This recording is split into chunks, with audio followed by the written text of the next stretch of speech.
Valves switches gears and turns our attention to the Arctic. The Arctic, what's happening up there? Well, there's a report from the Arctic Council, and it's basically a warning about the growing risks of conflict and environmental damage in the region. Climate change is hitting the Arctic hard. It is.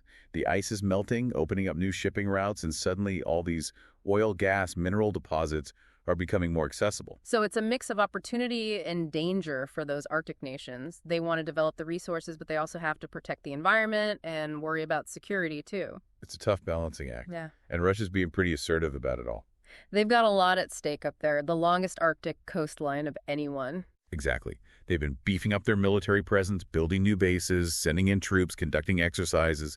The other Arctic nations, especially US, Canada, and Norway, they're not too happy about it. And they see it as a power play. They do. Alves even mentions this incident where Russian fighter jets intercepted a U.S. reconnaissance plane over the Bering Sea. Oh, wow.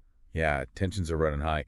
And it's not just Russia either. China's getting in on the action. China, but they don't even border the Arctic. Nope, but they're still getting involved. They're investing in infrastructure, doing research, and they really want access to those new shipping routes. Part of their global strategy, securing resources, expanding their influence. Exactly. They see the Arctic as this potential gold mine of energy, minerals, and those shipping lanes could really shorten their supply chains to Europe. So it's a potential flashpoint. It is. And then on top of all the geopolitical stuff, you've got the environmental challenges too. Climate change, pollution, loss of biodiversity, the whole thing. The Arctic is incredibly fragile. It is.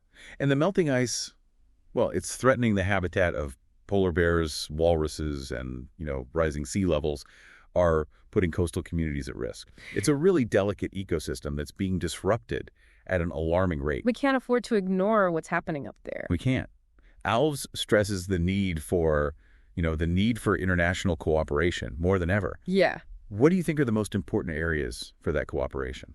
Well, they have to figure out how to manage those resources responsibly, how to protect the environment, and how to prevent conflict. That's a tall order. It is. They need open communication, shared research, joint initiatives. They have to find a way to balance their own interests with the need to act together to preserve the Arctic for everyone.